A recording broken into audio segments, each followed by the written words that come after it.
100,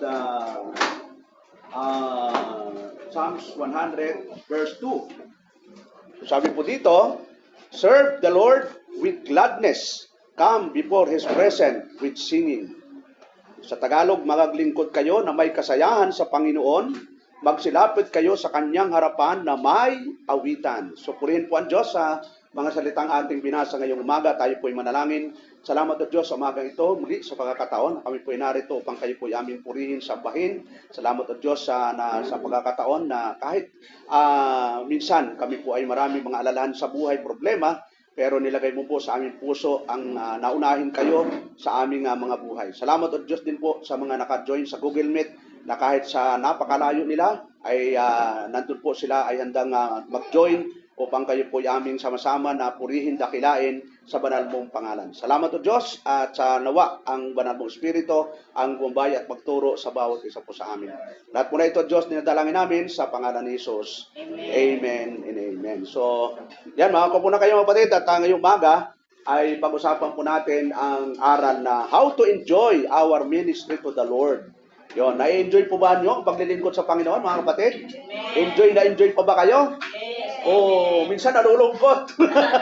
So dapat na-enjoy lang. Kasi nga po, ang paglilingkod ay talagang, ang pinaglilingkuran natin ay hindi naman tao. Diyos po ang pinaglilingkuran natin. At dito lang naman po sa lupa yan. Pansamantala lang nating gagawin ang mga sakripisyo dahil pagdating natin sa langit ay talagang puro kagalakan na po ang ating mararanasan. Dito sa lupa, maraming mga struggle, maraming mga trials, pero pansamantala lang yon. So, joy in service comes from grace. Yon, motivated, surrender, Christ-centered purpose and reliance on His strength, not low pressure or self-effort. So, ito po yung nagmo-motivate sa atin dahil sa biyaya ng Diyos. Naligtas tayo eternally by the grace of God. Yon, hindi po dahil sa anumang bagay.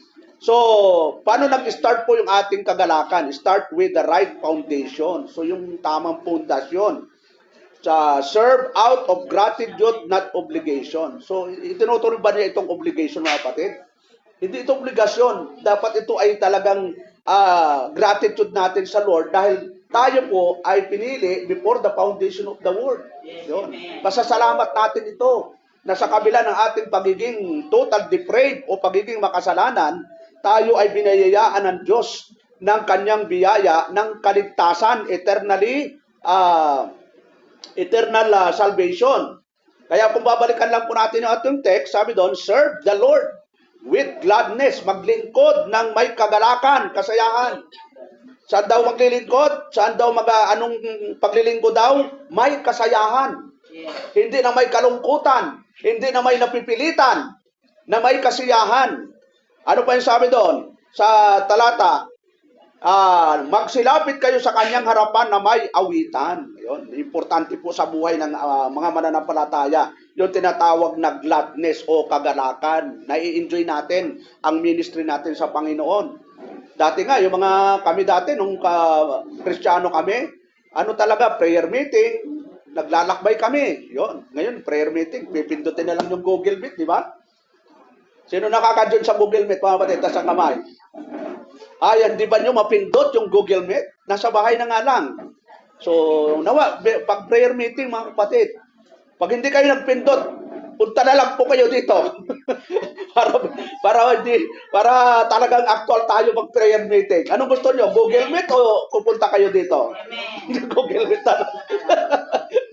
So, sabi doon, sa 1 Peter chapter 2 verse 9, ang sabi po din ni Peter, but you are chosen generation, a royal priesthood, an holy nation, a peculiar people, that you should show forth the praise of Him who had called you out of darkness into His marvelous light.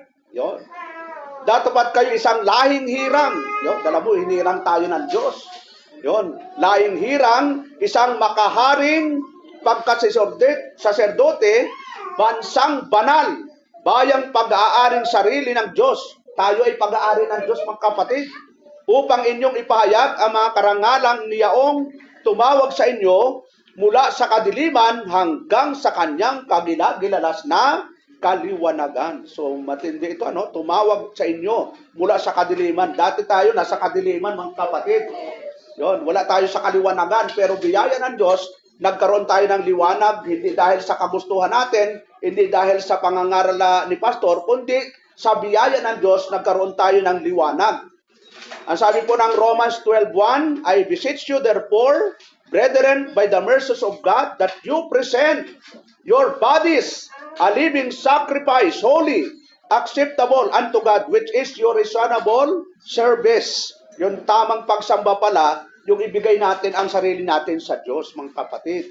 No, hindi natin kailangan ng mga material. Yung sarili mo muna natin ang ibigay. Kasi katulad ng mga mananampalataya sa Macedonia, mga kapatid, bakit sila po ay nakapag-abuloy? Yon, alam mo, napakahirap pong bansa ito. Mahirap na iglesia, pero sila po yung nangunang magbigay. Bakit kaya nakapagbigay ito kahit sa kita ng kahirapan nila? Tingnan na natin yung background nitong iglesyang ito. Sabi doon, moreover, verse 1, brethren, we do you to wit of the grace of God bestowed on the churches of Macedonia. Yon, itong iglesia ito, Macedonia. Maraming iglesia po doon. That in great trial, may great trial po sila, mga kapatid, of affliction, the abundance of their joy and their deep poverty abounded unto the riches of their liberality. Yun, kung paanong sa maraming pagsubok. Pero marami ba kayong pagsubok, mga kapatid? Ito, matinding pagsubok ito. Sa kapighatian, ang kasaganaan na kalang katuwan at ang kalang malabis na karukaan ay subagana sa kayamanan ng kanilang kagandahang loob. Kung kailan sila maraming pagsubukan, doon mayaman sila sa kagandahang loob. Kayo ba maraming pagsubukan, mga kapatid? Anong pagsubukan? Physically? Materially? Ano pa? Spiritually? Lahat po, pastor, marami kami pagsubukan. So, ganun ang narasa itong Macedonian Church, mga kapatid. Marami po silang pagsubukan. Pero tingnan natin sa verse 3. For their power, at tapos sa sunod, sabi doon, in their deep poverty. Yun. Ano yung Tagalog ng deep poverty? Matinding kahirapan. Ito po yung kondisyon ng Macedonian Church. Matinding kahirapan. Kayo ba? Mayroong nasa matindi ho ba kayong kahirapan, mga kapatid? O medyo ano lang? Minsan hirap pastor, minsan mayroon, minsan wala. Pero wala pa tayo doon sa deep poverty. Yon, wala pa tayo sa matinding kahirapan. Pero ito Macedonian Church, nasa matindi po silang kahirapan.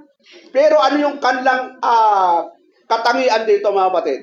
Sabi doon, abounded unto the riches of their liberality. Yon, sabi doon, sumagana sa kayamanan ng kagandahang loob. Sa kabila ng karlang karukaan, trial, ay nandun po yung kanilang kagandahang loob. Yon, maganda yung kaloob nila. Hindi masama ang loob. Maganda ang loob nitong Macedonian Church. Sabi doon sa verse 3, for their power I record ya, and beyond their power, they were willing. Yun ang importante. They are willing of themselves. Sapagkat ayon sa kailang kaya, ay nagpapatutuo ako at higit pa sa kailang kaya. Yun. Higit pa sa kailang kaya. Ibig sabihin lang kaya nila, pero higit pa sa kailang kaya, ay ano po, nagsiabuloy sila sa sariling kalooban. Yun. Amen. Kayo ba pag nag-abuloy sa higit sa inyong kaya? Amen. Yun. Ito sa hirap na hirap, deep poverty. Pero tumulong sila, saan sila tumulong, mga kapatid? Doon sa iglesyang naghihirap. Yun, sa ganitong hirap na hirap po tayo. O naghihintay tayo ng ayuda ng ibang churches. O kung tayo naman ang pinagpala, tayo naman ang tutulong sa mga iglesyang naghihirap. Kasi hindi naman porke iglesia lahat ay mayaman. Ito, di poverty nga ito eh. Pero sila po yung ginamit ng Diyos. Sila po yung may magandang puso. Ang sabi doon, sumagana sa kayamanan ng kanilang kagandahang loob. At sabi doon, sapagkat ayos kanilang kaya, ay nagpatutuo ako at higit pa sa kanilang kaya, ay nagsiabuloy sila sa sariling kalooban. So hindi na pilitan. Voluntary. Talagang sila po ay nagbigay nag-abuloy doon sa iglesyang nahirapan ng sariling kalooban. Tapos sa verse 4, praying us with much entreaty that we would receive the gift and take upon us the fellowship of the ministering to the saints, na lubang ipinamamanik sa amin ang tungkol sa biyayang ito at sa pakikisama sa pangasiwa ng abuloy sa mga banal. Ano ho ba niyo mga kapatid, dalatang abuloy sa New Testament, patungkol sa abuloy sa mga banal? Yun. Yung 1 Corinthians chapter 9, ito lang po yung sinasabi ng apostol na Pablo na tulong sa lingkod ng Diyos. Pero karamihang abuloy na tinutukoy sa Biblia ay abuloy tungkol sa mga banal. Kaya makita po natin na talagang kailangan po natin maintindihan bakit sila nagagawa yung mga bagay na imposible na magawa. Ito ay dahil sa sinasabi, tinabalikan lang po natin yung verse na yun mga kapatid. Ayaw na ito. Yun. Sa 2 Corinthians mga kapatid, chapter 8 verse 5. Ito po yon. Kung bakit nagawa po nila yon, in this day did, not as we hope, but first give their own self to the Lord and unto us by the will of God. Kaya pala nagagawa nila yung mahirap na bagay na gawin, ibinigay muna nila yung sarili nila sa Diyos. Hindi ka pwedeng magbigay, pastor, pagbibigay ako 1 milyon. Hindi mo magagawa yon. Kasi hindi mo pa maibibigay yung sarili mo. Ang hirap magbigay kapag sarili mo, hindi mo ba naibibigay? Ay ito, nasa great trial sila, nasa debt poverty, pero sila po yung nanguna pa na magbigay. Yun ang papuri ni Apostol Pablo. Ito yung ginugod example niya sa mga iglesia, lalo na sa Corinto. Na ang Corinto, napakayamang iglesia, pero sila pong napakakuripot na iglesia. Mayaman, pero pagdating sa giving, parang nakatikom ang mga kamay. Yon, hindi generous giver. Pero itong iglesyang ito, Macedonian Church, mahirap, di poverty. Pero sila yung napakagaan ang kamay para tumulong sa kapwa. Yun. Kaya yun ang nakita ng Panginoon. Na sabi doon, it is better to give than to receive. Sila yung pinagpapala ng Diyos, yung masyadong nakikita yung pangailangan ng kapwa mananampalataya. Yun. This they did and not as we hope, but first give. Yun ang importante. Ibigay muna natin yung sarili natin sa Diyos, mga kapatid. At hindi na mahirap na ibigay yung mga material natin. Kahit anong preach ni pastor, mga kapatid, kandabaos na si pastor, pagka tayong lahat, hindi natin ibinigay yung sarili sa Diyos, maghihiwalay tayo, at kahit pag pumunta ka ba sa iyong lugar, hindi mo na magagawa yung mga bagay na dapat gawin. Dahil hindi mo nga ibinigay ang sarili mo sa Diyos eh. Kapag ibinigay natin ang sarili sa Diyos, saan ka man dalhin ng Panginoon, sigurado yon, magiging faithful ka. Bakit? Ibinigay mo na nga ang sarili mo sa Diyos eh. Siya na yung nag-commander-in-chief mo. Siya na yung nag-drive ng buhay mo. Siya yung nag-guide sa buhay mo. Hindi na imposible yung mga bagay. Kaya anong sabi doon ni Apostle Paul? Balikan lang po natin yung Romans 12:1. Kaya nga mga kapatid, yon, ipinamamani ko sa inyo alang-alang sa mga kahabagan ng Diyos na inyong iharap ang inyong mga katawan na isang haing buhay. Yun, buhay. Ibig sabihin masikla. Hindi pa matay-patay. Kapag gawain ng Panginoon, priority, di ba? Sa ulo natin yung Matthew 6:33, di ba? Kahit nakapikit. Ano yung nakalagay doon? But seek you first the kingdom of God and His righteousness, and all these things shall be added unto you. Ano yung priority natin, mga kapatid? Seek you first the kingdom of God. Yes, amen. Yun. Pag mag-a-abroad, sino gusto mag-abroad? Tas ang amay, ako gusto mag-abroad. Yun, pero babalik pa rin ako sa Pilipinas. Yun. Ano yung gusto? Nagpipray po ako mga kapatid.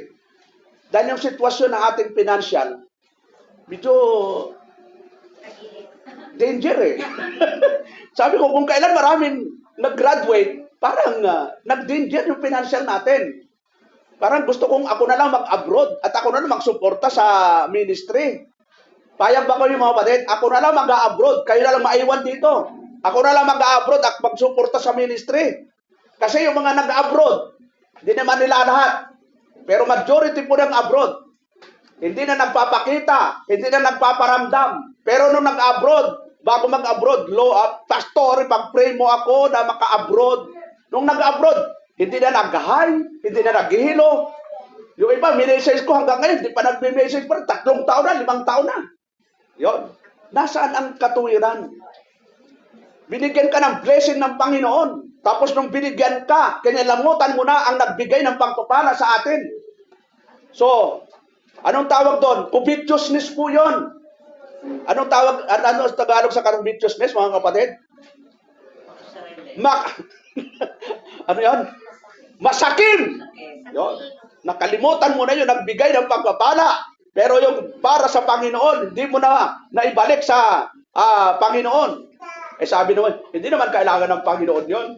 Pero, kailangan ng kanyang iglesia po yon. Kailangan ng church. Kaya nga, sabi ng Panginoon, na, di ba? Sabi doon, seek you first the kingdom. Kaya ini-encourage ko sa inyo, mga kapatid, nawa may mag-abroad sa inyo na ang puso ay tumulong sa ministry. Kailangan natin po yon. Nawa, mag-abroad si Brother AJ. Yun. Na ang puso, mag-abroad ako, pastor. Pag nag-abroad ako, tutulong ako sa gawain ng Panginoon. Di ba? Ang gandang goal yon. Ang gandang nasa isip natin yon. Maraming nagsabi, pastor, mag-abroad ako. Pag naka-abroad na ako na ang bahala sa church. Nung nasa abroad na, wala na mga kapatid. So hindi ko naman nilalahat, no? Pero 90%, kala mo 90%, hindi nga 90%, 98%. Nung kami nasa reform, nasa Pentecostal, may nag-abroad, pastor, mag-abroad ako, nasa Singapore. Iniwanan niyo yung ministry. Nung nandito sa Singapore, abay, nagtugtog sa club, abay, 6 na buwan, namatay. Kano, may ministry sa Panginoon, nag-abroad kasi ang laki ng offer. Anong ginawa sa kanya ng Panginoon? Pinatay po siya. Akala natin, nagbibiro ang Diyos, mga kapatid. Huwag natin gawing biro ang paglilingkod sa Diyos. Dahil ang paglilingkod sa Diyos, banal na paglilingkod po ito. Hindi naman tayo nagtatrabaho sa tao, hindi naman tayo naglilingkod sa presidente o sa kanino man. Naglilingkod po tayo sa may-ari ng langit at lupa. At dapat seryoso po tayo doon. Dapat hindi tayo nagbibiro. Pwede ka namang pilaya ng Panginoon habang naglalakad. O kaya ipahabol ka ng Diyos sa aso. Dahil ang Diyos, kontrolado ng Diyos lahat ang bagay. Tapos tayo, biro-biro natin. Sabi nga, huwag natin bibiruin ang Diyos. Sabi doon sa Ephesians, tinan po natin. Chapter 1, verse 6, to the praise of the glory of His grace, wherein He had made us accepted in the beloved. Sa ikapupuri ng kaluwalhatian ng kanyang biyaya, na sa atin ay pinagkaloob na masagana sa minamahal. Gana mo? Ipinagkaloob sa atin na masagana. Alin po? Yung biyaya. Ano pa ba ang hanapin natin sa Diyos, mga kapatid? Lahat po'y ibinigay na po sa atin. God the Father chose us before the foundation of the world.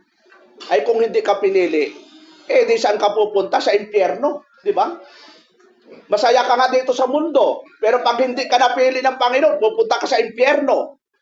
So, ano ba yung impyerno? Ito yung dagat-dagatang apoy na doon ay pupunta si Satanas, ang mga demonyo, yung mga hindi napili ng Ama. Ay mapalad na tayo, mga kapatid, dahil alam natin na tayo pinili ng Ama before the foundation of the world. Yun pa lang. Dapat ma-enjoy natin ang paglilingkod sa Diyos. Kasi din nadami-dami ng tao sa mundo. Isa tayo sa pinili ng Ama. Ano pa ba ang dahilan para hindi ma-enjoy natin ang paglilingkod?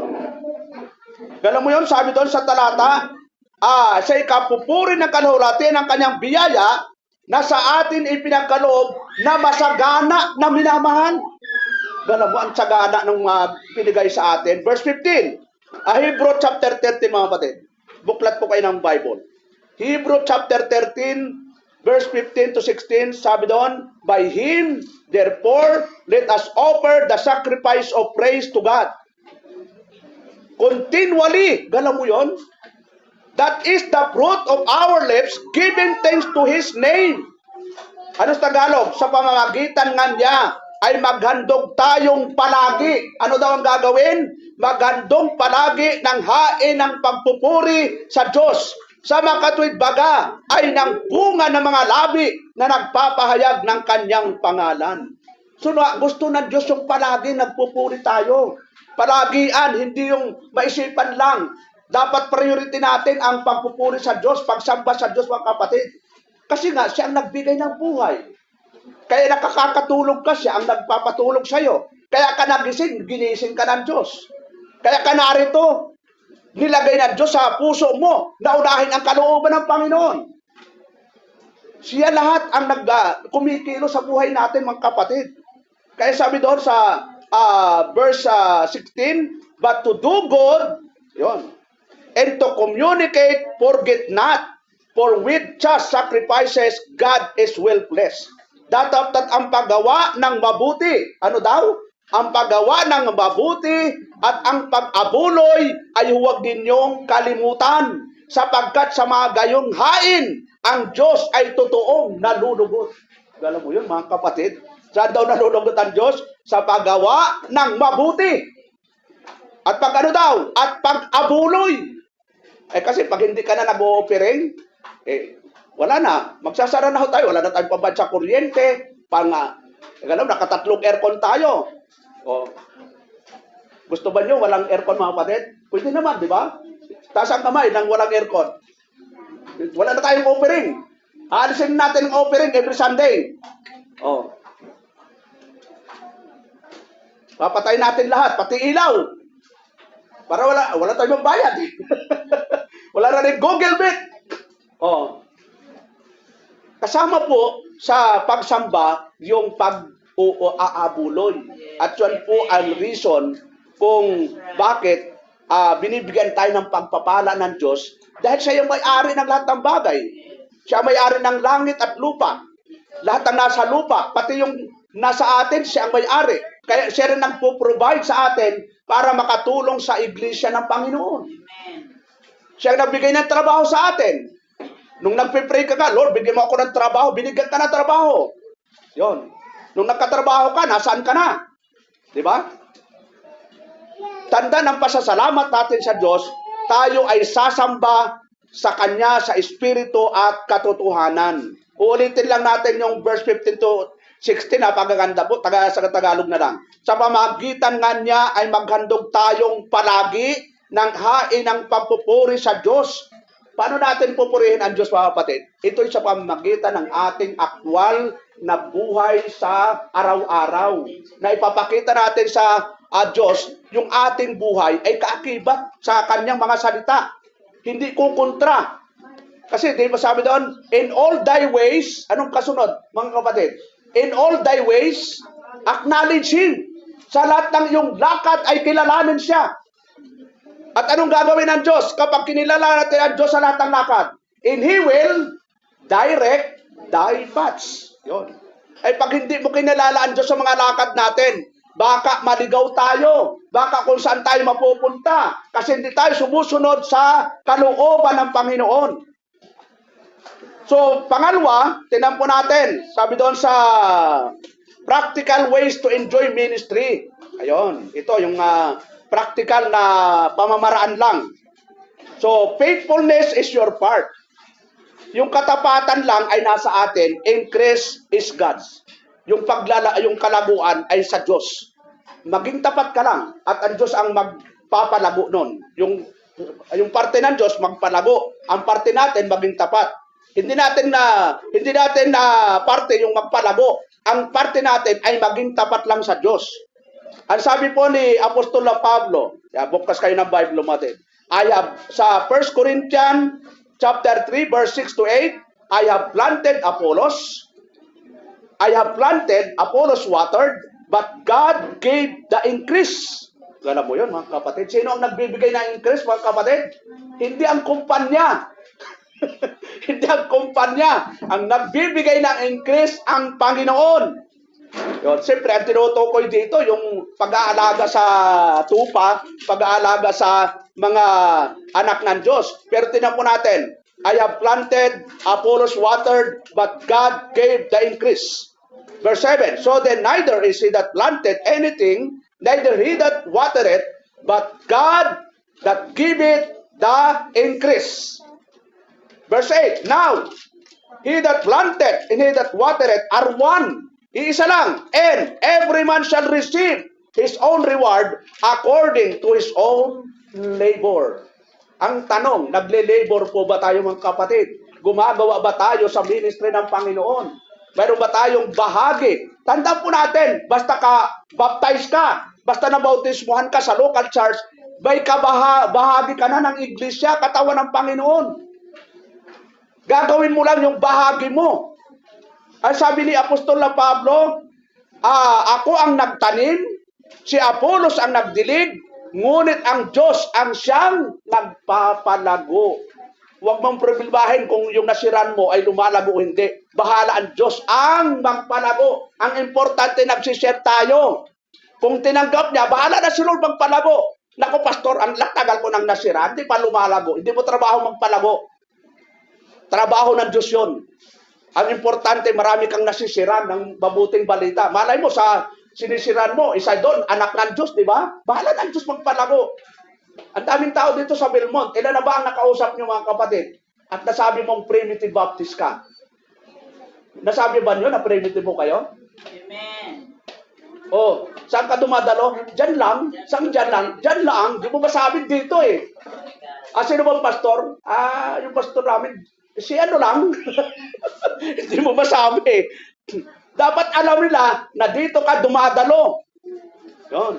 Parang kanina, bigla ko na sorpresa eh. Dalawang babae, ihatid yung anak niya. Hindi ko kilala eh. Sabi niya, pastor, ihatid ko yung anak, sasamba daw sila. Sa linggo na lang po kami dadalo. Pero hindi ko kilala. So, ibig sabihin, may mga pagkakataon, nakala mo lang, wala lang, pero ang Diyos kapag kumilos, surprise talaga. Diba? Hindi natin akalain. Malay mo, next week, dahil maraming absent kasi may namatay dito sa atin, yung maraming nakipaglibing. Hindi sumama sa libing ha, mahirap pong sumama sa libing. Nakipaglibing. Kaya liliwanagin nyo, pastor, sasama po ko sa libing. Naku, pag sumama ka sa libing. So, okay na, understandable naman yon. Pero ako, sa totoo lang mga kapatid, hindi ko talaga sinasabay kung linggo ang libing at di po naman kamag-anak. At kung kamag-anak ko yon, hindi ko isasabay sa araw ng Sunday ang libing. Yon.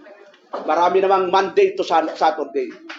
Sabi nga sa Bible, di ba? May nagpaalam makikipaglibing. Anong sabi ng Panginoon? Bayaan mo ang patay na makipaglibing sa kapwa patay. Yon. Dapat priority talaga natin ang Lord's Day. Yon. Siyempre, nandun na sila. So, sa sunod na lang, masermonan. Baka matisod eh. So, pero realidad po yan mga kapatid eh. Yung nga, nagpaalam din, ikakasal. Ganawa, daming araw na ikakasal. Ba't linggo ka pa ikakasal? Yun. Dapat hindi nasasagasaan yung Lord's Day. Pag Lord's Day, ano man activity mo, i-cancel mo. Alang-alang sa gawain ng Panginoon. Kasi, binigyan ka na nga ng Monday to Saturday. Ilan ang araw na binigay sa iyo ng Diyos? 6. Kulang pa ba sa iyo yun? Kulang pa ba yung 6 na araw para agawin mo pa yung isang araw na inilaan ng Diyos para sumamba sa Kanya? Ay, sobra na yun. Anong tawag doon? Greedy. Di ba? Kagahaman na yun. Yung para sa Diyos na inilaan na sabi doon, sa Old Testament nga, napakahigpit ko ang kapatid di ba? Anong sabi doon sa Exodus? Tingnan natin. Balikan lang po natin yung panuntunan ng Diyos sa bayan Israel pagdating po ng araw ng Sabat. Exodus 20. Anong sabi doon sa Exodus 20, mga kapatid? Verse, anong verse po yon? Tingnan natin, verse, yan, verse 8. Ang sabi doon, remember the Sabbath day to keep it holy. Alam mo yun, no? Sa Old Testament, ito yung panuntunan ng Diyos pagdating ng araw ng Sabat nila. Alalahanin mo ang araw ng Sabat upang ipanghilin. Anong sabi sa verse 9? 6 days shall thou labor and do all thy work. 6 na araw na gagawa ka at iyong gagawin ang lahat ng iyong gawain. Gano'n mo yun? Lahat ng gawain ay tatapusin mo in 6 days. Huwag kang mag-iisip na magtrabaho pag Sabbath day during the time. Ano pa yung sa verse 10? But the seventh day is the Sabbath of the Lord thy God, and it thou shalt not do any work, thou nor the son, nor thy daughter, thy maidservant, nor thy maidservant, nor thy cattle, nor thy stranger that is within thy gates. Ngunit ang ikapatong araw ay Sabat sa Panginoon mong Diyos. Sa araw na iyan, ano daw? Sa araw na iyan, huwag kang gagawa ng anumang gawa. Ikaw ni ang iyong anak na lalaki ni babae, ng iyong aliping lalaki ni babae, ni ang iyong baka, ni ang iyong katagaibang lupa na nasa loob ng iyong mga pintuang daan. Verse 11, for in 6 days, yun, the Lord made heaven and earth, the sea, and all that in them is, and rested the seventh day. Kung ang Diyos nga nagpahinga sa ikapitong araw, tayo pa ay ayaw magpahinga. Yun nga sinasabi ng Panginoon eh. Di ba, nagsisimula tayo Monday to Saturday. Eh bakit yung araw ng Sunday parang napakahirap natin ibigay para sa Panginoon?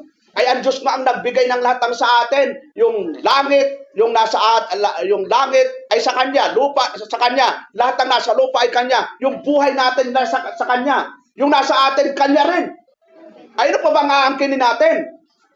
So dapat sumunod na lang po tayo. Ano sabi doon? Sapagkat sa 6 na araw ay ginawa ng Panginoon ang langit at lupa, ang dagat at ang lahat ng nangaroon, at nagpahinga sa ikapatong araw, na ano pa't pinagpala, galam mo yon, ng Panginoon ang araw ng Sabat at pinakabanal.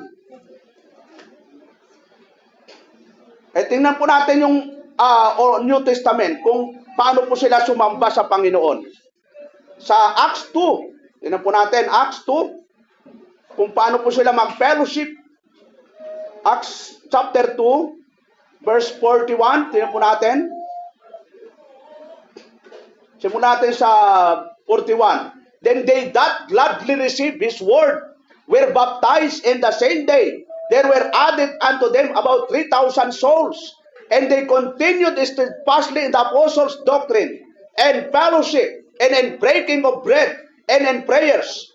And fear came upon every soul, and many wonders and signs were done by the apostles. 44, ito maganda. And all that believed were together.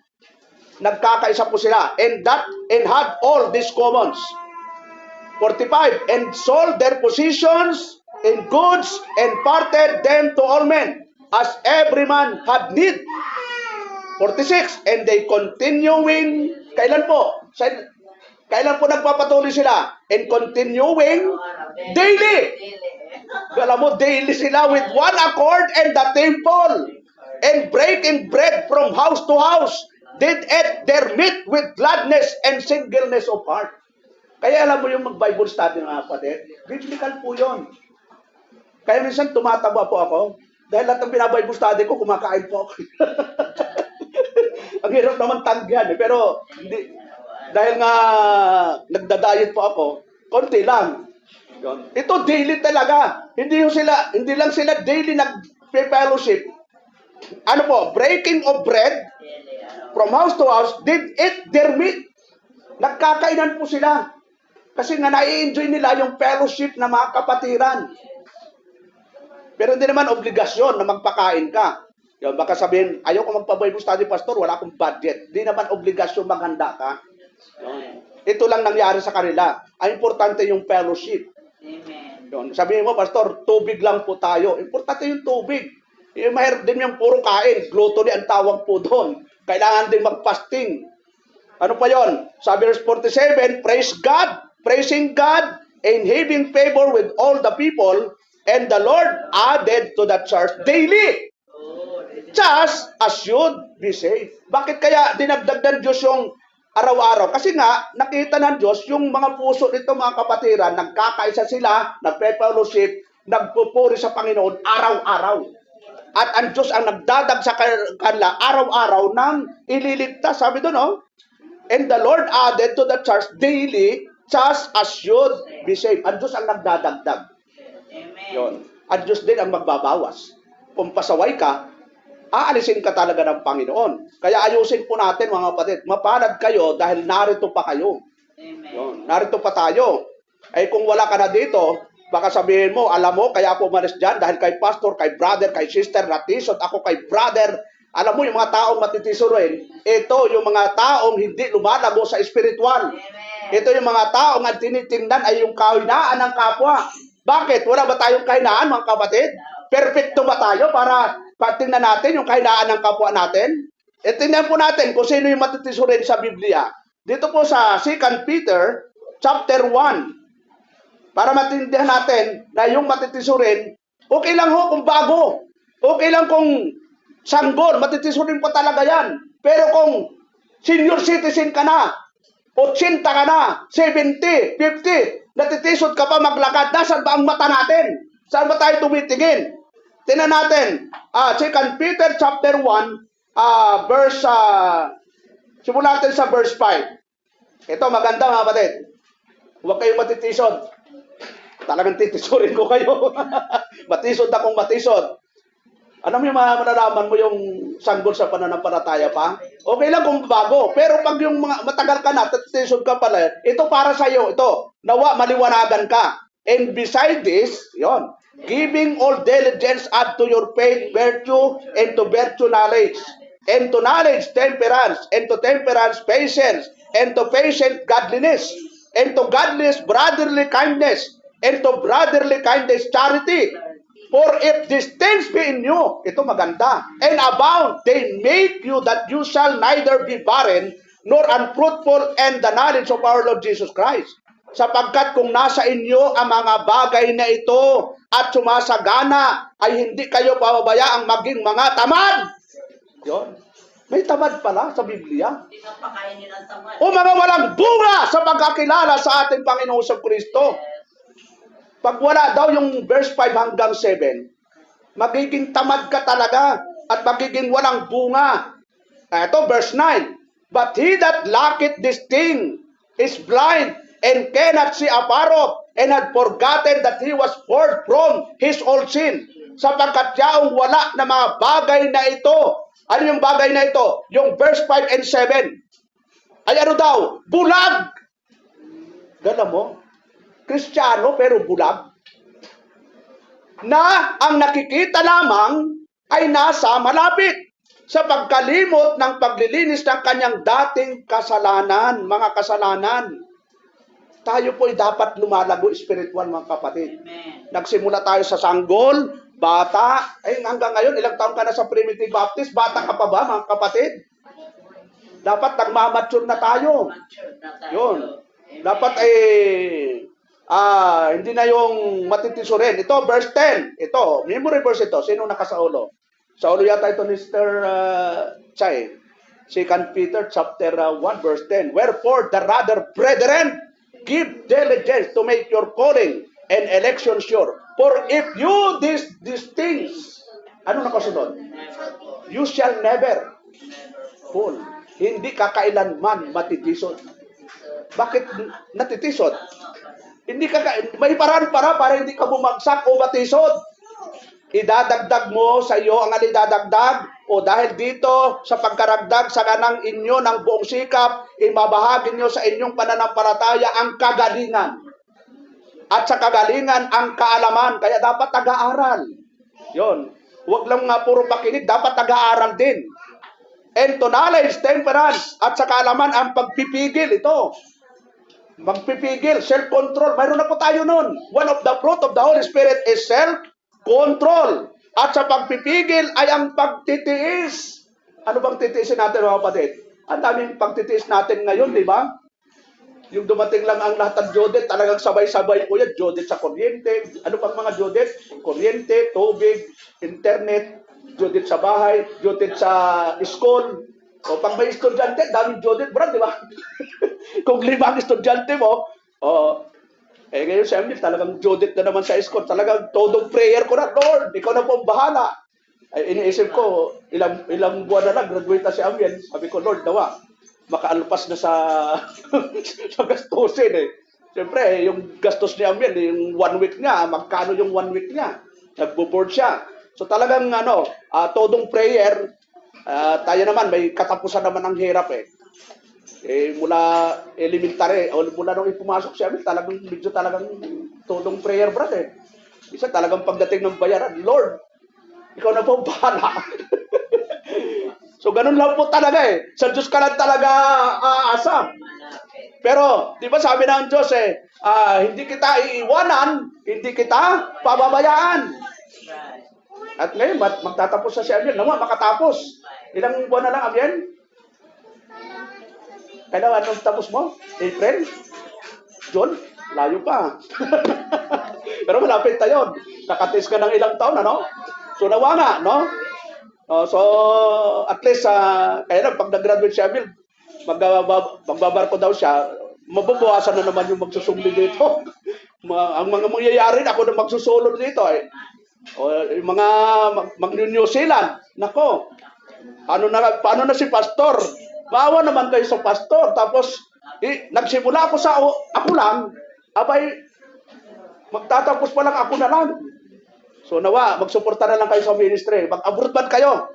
Kahit mag-Google Meet na lang tayo. Kahit ano gusto ko mga kapatid, magpakasipag na lang sa ministry. Basta may suportado ang ministry. No, walang problema eh. Masaya po akong nagbabiyahe na mag-stay ako sa isang lugar. Yun. Mag-ordain na lang ng mga pastor, para si Pablo. Okay lang po yan eh. Kaya hindi natin magawa. Dito pa nga lang sa Cavite, talagang napipreso ako dito eh. Luluwas, siyempre, mamamasahe. Pupunta sa Lipoy, mamamasahe. Lahat, may pamasahe. Pero kung lahat po ay magsusuporta, mga kapatid, o lahat ng mga abroad, gawa tayo ng, anong tawag doon sis? Agreement?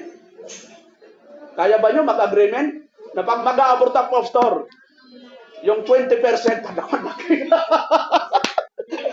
20% ng income ko, ipapadala ko sa church. Wala naman tayong ganon. So, sa atin ay kung ano yung, sabi doon, cheerful giver lang. Sabi nga, ibigay yung sa Diyos ang sa Diyos. Ibigay yung kay Cesar ang kay Cesar. Mayroon talaga sa Diyos, mga kapatid. Ang issue lang doon, siyempre sa Old Testament, di na natin masyadong inaaral yung Old Testament giving. Pero saan ka magsisimula ng giving? Saan ka magsisimula? Yun ang tanong eh. Halimbawa, isang milyon yung income mo sa isang buwan. Magkano ang ibibigay mo? Anong percent ang ibibigay mo? Laki. 10% kasi yun. Yun ang issue ngayon eh. Saan ka magsisimula? Pastor, masaya akong magbibigay, may isang milyon akong income, kaya magbibigay ako 1,000. Masaya ako doon. 1,000. 10,000. Oh, hindi. Kasi cheerful giver eh. Pero kung pag-uusapan yung cheerful giver, mga kapatid, sa Book of Acts, more than tithes kapag sila'y nagbibigay. Grace giving ang tawag po doon. Sa malaki yasin. Ngayon, kung di mo kaya yung more than tithes, doon ka lang sa minimum. 10%. Kung gagayahin mo yung Book of Acts, more than tithes, naku, pastor, ang laki Kumita ako ng 80,000, magkano yung more than tithes nun, sis? O halimbawa, 11% o 12%, doon ka na lang sa minimum. Para hindi ka na masyadong mahirap. Kung dadagdagan mo, nasa iyo yun. Para hindi ka mahirapan magkwenta. So tayo po ay, basta gagawin mo yan, na masaya ang puso, ano ang percentage ang naisip mo.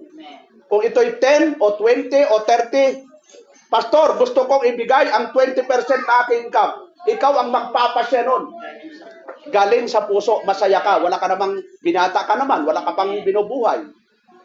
Parang si Amiel, lahat daw ng sweldo niya, ibibigay sa akin. Okay Ano ba yun? Siyempre, ako daw yung beneficiary niya kaya lang, pinag-usapan namin, ang hirap naman, income niya yun Ang kukunin ko lang yon yung offering sa church. Yung tira, imamanage namin. Kung bibili siya ng lupa, kami lang magmamanage. Hindi ayaw kong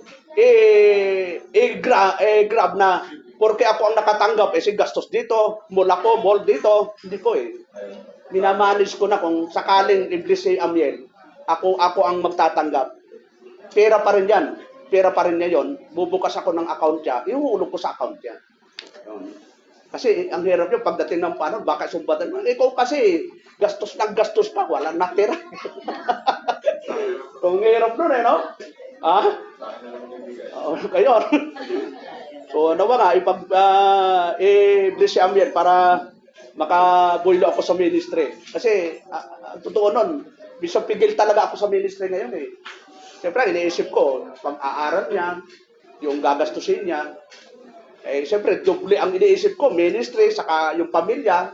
Ang hirap na bang puro ang isipin ko, ministry. At hindi ko naisipin yung pamilya ko. Kasalanan din po yun mga kapatid eh. Yung pabayaan yung ministry, tapos puro para kang napakamaka-Diyos. Yun, bawal din po pala yun. Dapat balanse. Kaya yung gusto magpastor, mag-isip-isip na po kayo. hindi talaga madaling magpastor. Kasi dalawa yung iisipin mo, pamilya mo at yung church family. So, ano po mga kapatid? Punta tayo doon sa sabi dito ni Apostol na Pablo. So, sa John 15:5, yon, tinanong po natin mga kapatid. I am the vine, yon, you are the branches. He that abideth in me and I in him, the same bringeth forth much fruit. For without me, you can do nothing. Yon, ang gandang verse na ito, no? Ako ang puno ng ubas, kayo ang mga sanga. Ang nananatili sa akin at ako'y sa kanya ay siyang nagbubunga ng marami, sapagkat kung kayo'y hiwalay sa akin, ay wala kayong magagawa. Yon. Kapag gusto nating i-bless sa mga kapatid, huwag tayong hihiwalay sa Panginoon. Saan man tayo pumunta, sure po yun, i-bless tayo. Huwag tayong hihiwalay sa katawan niya. Iglesia, halimbawa, Pastor, aalis na po ako next year, pupunta po ako sa Australia.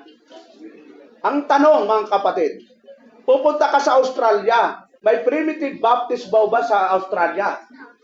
Pastor, wala. Anong gagawin mo doon? Kung wala, matitigil yung spiritual na pagdugo mo.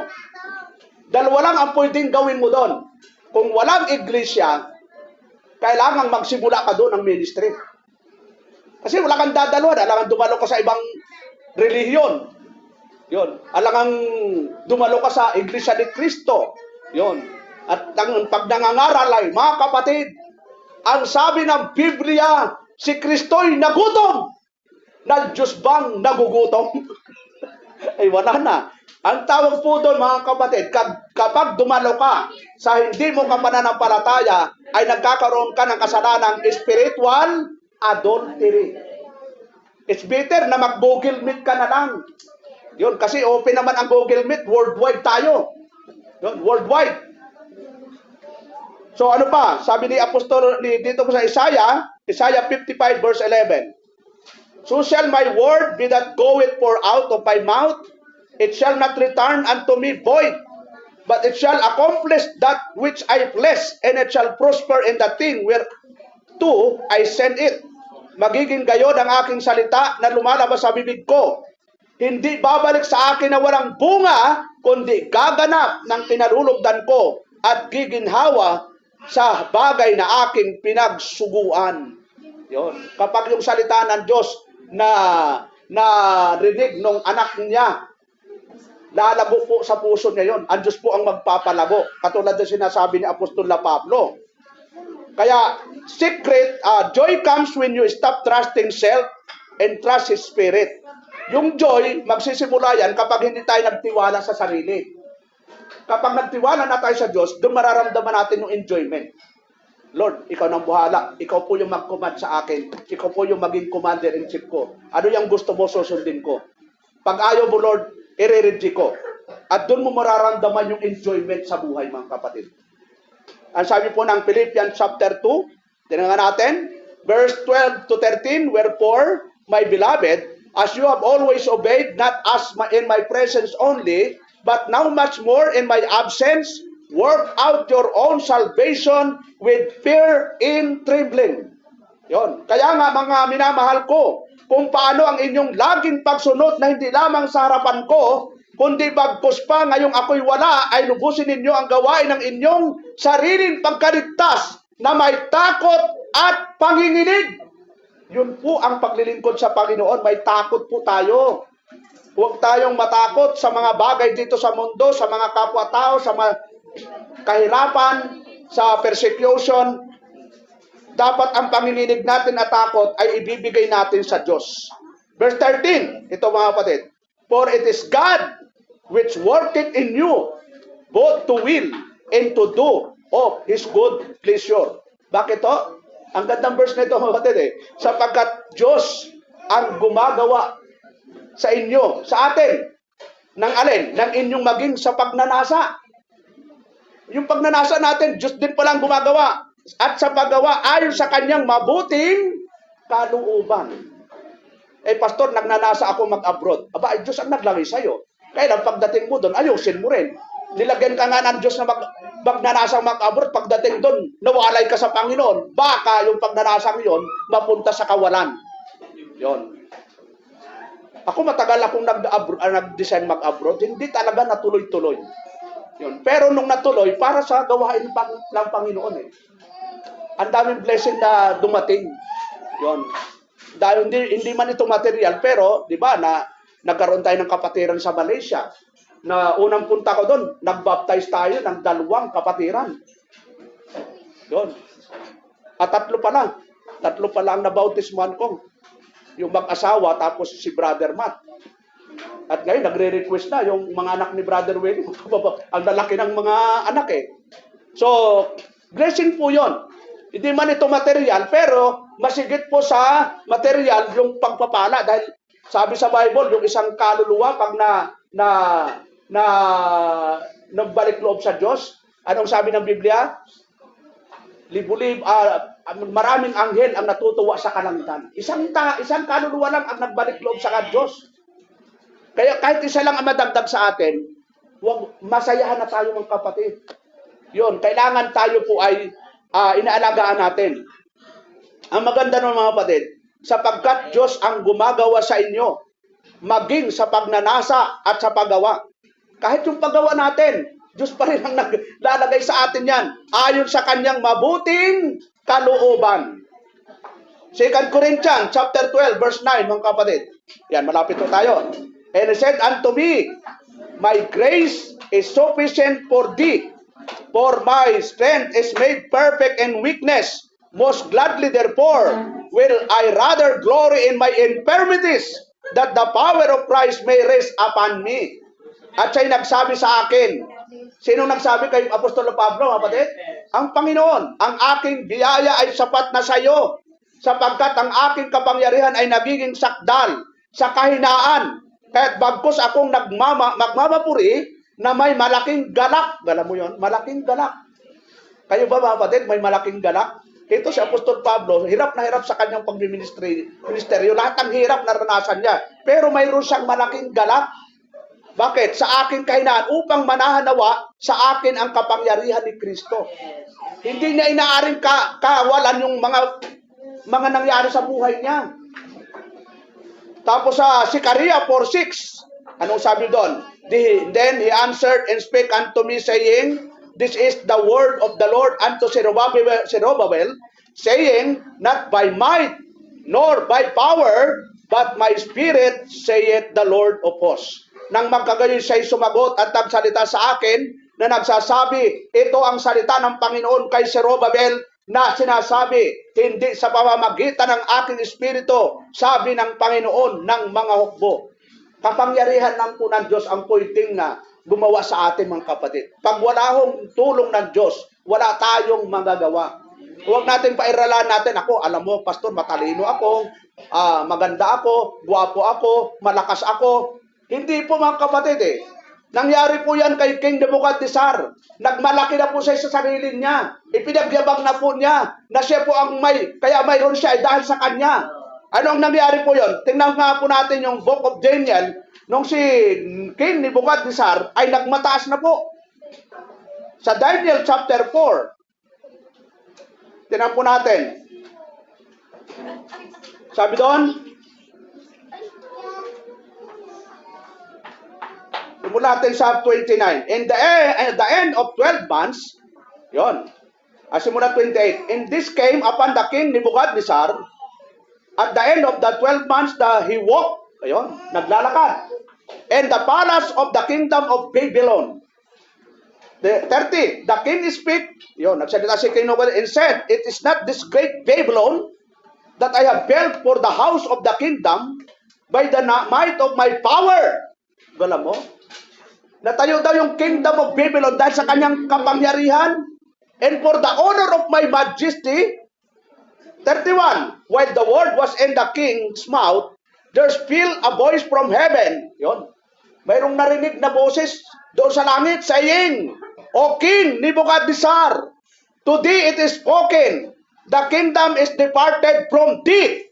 Samantalang ang salita ay nasa bibig pa ng hari ay may isang tinig na galing sa langit na nagsasabi, O Hari Nabucodonosor, sa iyo'y sinalita, ang kaharian ay mahihiwalay sa iyo.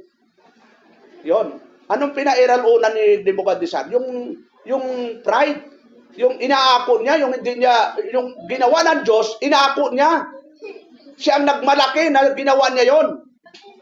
Tapos sabi doon sa 32, and they shall drive thee from men, and thy dwelling shall be with the abyss of the field. They shall make thee to eat grass oxen, and 7 times shall pass over thee, until thou know that the Most High ruleth in the kingdom of men, and giveth it to whosoever he will. At ikaw ay palalayasin, galam mo yon, sa mga tao. At ang iyong tahanan ay mapapasama sa mga hayop sa parang, ikaw ay pakakanin ng damo. Ito nangyari kay Nebuchadnezzar, isang napakatanyag na hari, pero ano nang sabi ng Panginoon, pakakanin ng damo na gaya ng mga baka, at makapitong mangyayari sa iyo hanggang sa iyong maalaman na ang kataas-taasan ay nagpupuno sa kaharian ng mga tao at ibinibigay sa kanino mang kanyang ibigin. Yon. Hindi kinilala ni King Nebuchadnezzar yung sovereignty of God.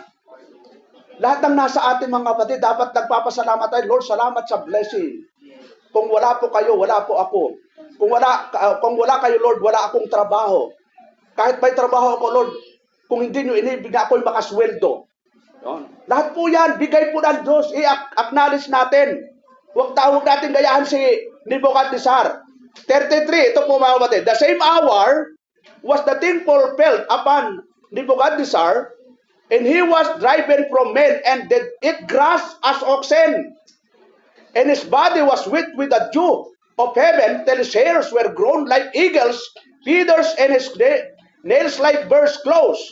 Nang oras din niyaon ay natupad ang bagay kay Nebuchadnezzar at siya'y pinalayas sa mga tao at kumain ng damo na gaya ng mga baka at ang kanyang katawan ay nabasa ng hamog ng langit hanggang sa ang kanyang buhok ay lumabog parang balahibo ng mga agila at ang kanyang mga kuko ay parang mga kuko ng mga ibon. Alam mo yun mga kapatid? Kaya palang gawin ng Diyos yun mga kapatid, no? Sa isang kisap mata, yun ang nangyari kay Nebuchadnezzar. Yun. Eh baka gawin sa atin ng Diyos yun. Baya isa sa atin ang kumakang, Pastor, paalam, may pakpak na pala. So, pero ito maganda mga kapatid.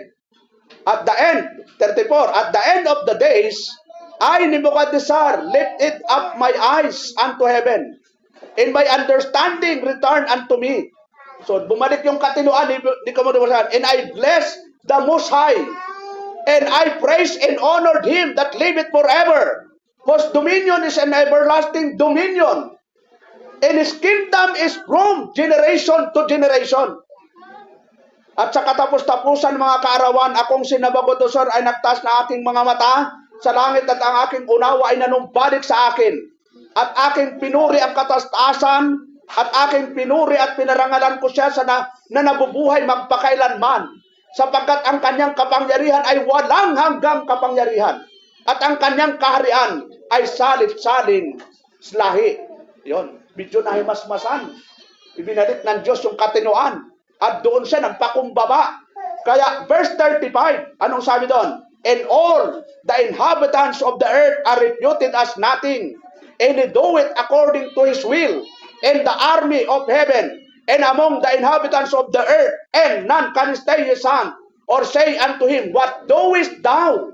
Yon. At ang lahat ng mananahan sa lupa ay nabilang sa wala, at kanyang ginagawa ang ayon sa kanyang kalooban sa hukbo ng langit at sa mga mananahan sa lupa at walang makahadlang sa kanyang kamay o makapagsasabi sa kanya, anong ginagawa mo?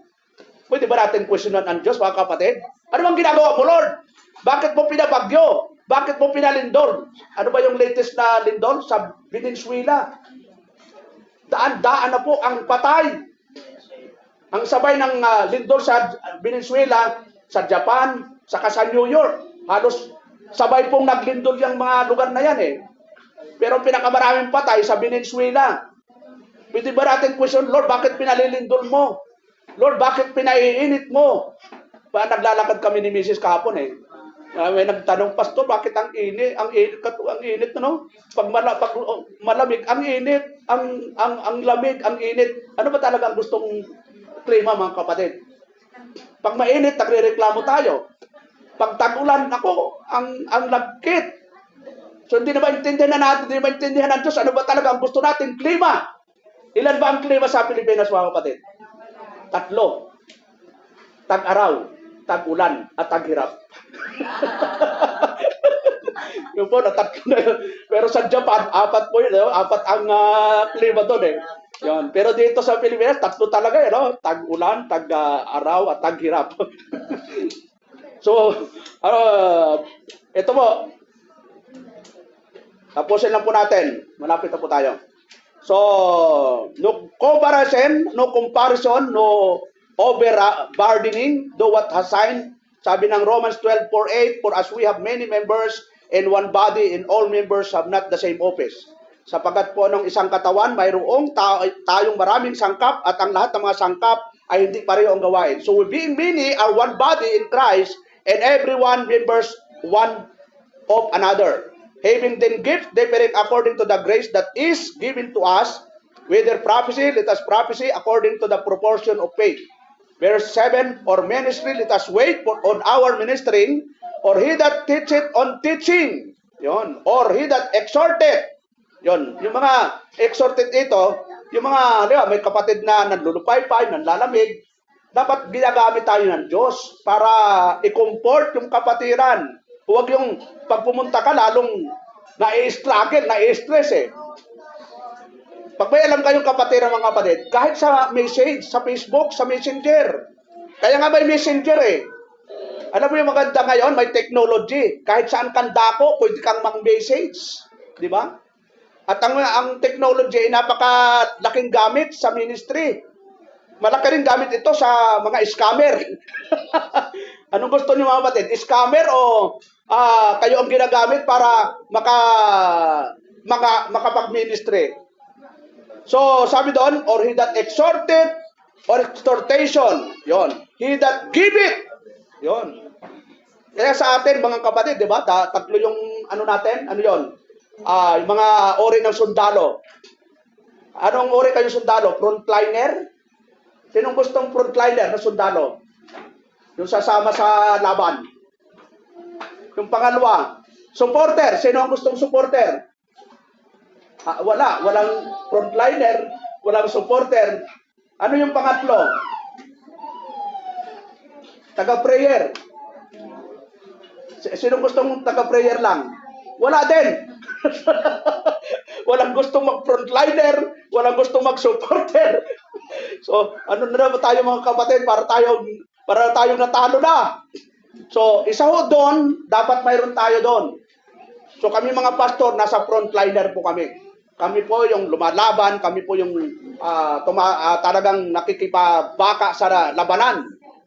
At yung mga supporter natin, lalo na may mga trabaho, tasang kamay, lahat na may trabaho. Naku, wala na. Ilan po may trabaho dito? Brother Jan, may trabaho ka pa ba? Papatak-patak na lang. O, gano'n, wala. Dito, mga kapatid, wala may trabaho. Ano na ang ating ministry? O yung mga naka-Google Meet. Sino po ang may trabaho sa inyo? Kayo po ang supporter ng iglesia. Yon. Nawa, huwag yung baliwalain. Kasi ang katawan ng Panginoon. Ako po ang nasa frontliner. Pag ang frontliner, napabayaan po, anong mangyayari sa frontliner, brother? Patay. Patay. Kaya sa labanan mga kapatid, dalawa lang ang ang inaambos, yung frontliner saka yung supporter. Maaring mauna yung frontliner o mauna yung supporter na iambos. Alin man ang mauna, parehong talo po yun. Bakit to? May supporter ka nga, patay naman yung sinusuportahan mo. Patay yung supporter, mamamatay din yung frontliner kasi wala nang makain, wala nang bala. So dapat parehas po yun na talagang active. Aktibo parehas yung frontliner, supporter, at saka yung prayer warrior. Prayer. Yung mga walang trabaho, mag-pray kayo, Lord, dawa po, gabayan mo si pastor habang siya po'y nangangaral. At lahat ng supporter, Lord, bigyan mo ng pusong mapagbigay. Yun. Pusong handang tumulong sa ministry. Gusto natin mga kapatid, yung mga kapatirang handang tumulong sa ministeryo. Huwag maambos. Kapag may sweldo na, maraming naaambos. Anong nakakaambos mga kapatid pag may sweldo? Mga kapatid, amamin, yung mga may sweldo, ano ang naaambos? Ito ang sekreto na ako, kung ginawa ko ito mga kapatid, nung ako'y may trabaho pa. Basta may trabaho, nung may trabaho ako, pagkasweldo ko, hindi ko na pinapatagal sa akin yung para sa Panginoon. Tinatawagan ko na agad si pastor yon. Bakit to? May possible na yung para sa Panginoon, magagastos mo pa yon. Kaya kapag may sweldo, tawag agad ako kay Pastor Ronald, Pastor, magkita ka tayo sa Jollibee. Yon. Kasi proven ko yun sa sarili ko yon. Ang ating katawan, punong-puno ng lust of the flesh. At kahit sa Panginoon yan, pwede mo pang gastusin. May nagtanong, Pastor, pwede bang utangin yung para sa Panginoon? Ayaw ko sa'yo. Sa lumang tipan, pag inutang mo sa Panginoon, tutubuan mo ng 5%. Sa lumang tipan po yun. Pag yung para sa Panginoon, uutangin mo, ay paano, Pastor, gagastusin ko? Ay bahala ka. Yung para sa Panginoon, huwag mo, gagastusin mo, nilaan po yan para sa ministeryo. Tapos gagastusin mo. Ay ikaw naman na may hawak niyan. Pero, ang para sa Panginoon po talaga yan. Huwag nating ilalagay na tayo ang magdidesisyon. Nagdesisyon na po ang Diyos dyan. Ang sabi ng Panginoon, ibigay mo ang sa Diyos, ang sa Diyos. Ang kay Cesar, ang kay Cesar. So, 1 Peter chapter 4, verse 10 to 11. Yan, malapit na po. Huwag kayong mag-alala. As every man had received the gift, even so minister the same one to another as good stewards of the manifold grace of God. If any man speak, let him speak as the oracles of God. If any man must minister, let him do it as the ability with God giveth, that God in all things may be glorified through Jesus Christ, to whom be praise and dominion forever and ever. Amen. Matthew 25:1. Then shall the kingdom of heaven be likened unto 10 virgins, which took their lamps and went forth to meet the bridegroom.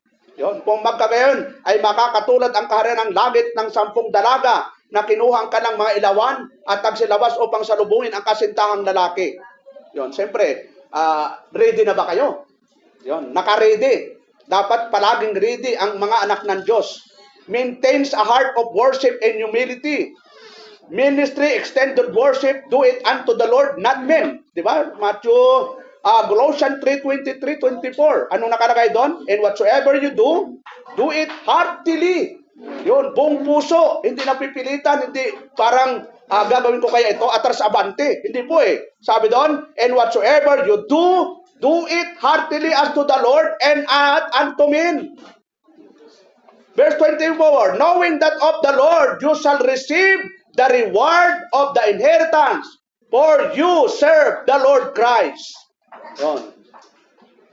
Psalms 122 verse 1, a song of decree of David, I was glad when they said unto me, let us go into the house of the Lord.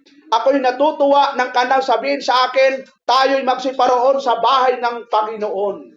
Yun, yung ipagpunta po sa bahay ng Panginoon, dapat laging nagagalak, mga kapatid. Yun, yung mga naka-join sa Google Meet, no? Kapag wala namang ano ba yun? Matinding dahilan para mag-absent. Huwag kayong mag-absent. Yun. Dahil walang pwedeng i-absent. sa gawain ng Panginoon, emergency, saka necessity. Huwag nating abusuhin na may Google Meet tayo. Ang Google Meet, para lang po sa mga malalayo. Yun. Para lang sa malalayo ang Google Meet. Pero kung may kakayanan naman tayo pumunta dito, na sinasabi ng Hebrew 10:25, tingnan po natin. Dito tayo magtatapos, mga kapatid.